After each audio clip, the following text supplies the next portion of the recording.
ಇವತ್ತಿನ ದಿವಸ ಕಲ್ಯಾಣ ಕರ್ನಾಟಕ ರಸ್ತೆ ಸಾರಿಗೆ ಸಂಸ್ಥೆಯಲ್ಲಿ ಈ ಹಿಂದೆ ಕಾರ್ಯನಿರ್ವಹಿಸುತ್ತಿರುವಾಗ ಆಕ್ಸಿಡೆಂಟ್ ಹೊಂದಿರುವ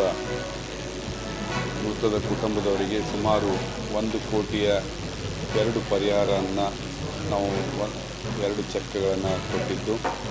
ಮತ್ತು ಕಾರ್ಯನಿರ್ವಹಿಸುವಾಗ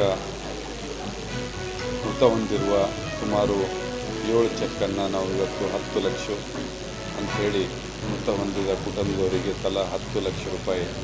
ಚೆಕ್ಕನ್ನು 6 ಚೆಕ್ಕನ್ನು ನೀಡಿ ಮತ್ತು 2 ಚೆಕ್ಕು 12.5 ಲಕ್ಷದ 2 ಚೆಕ್ಕನ್ನು ಈ ಸಂದರ್ಭದಲ್ಲಿ ವಿತರಣೆ ಮಾಡಿದ್ದು ಆ ಕುಟುಂಬದ ಅವರ ಮುಂದಿನ ಅವರ ಮಕ್ಕಳಿಗೆ ಭವಿಷ್ಯಕ್ಕೆ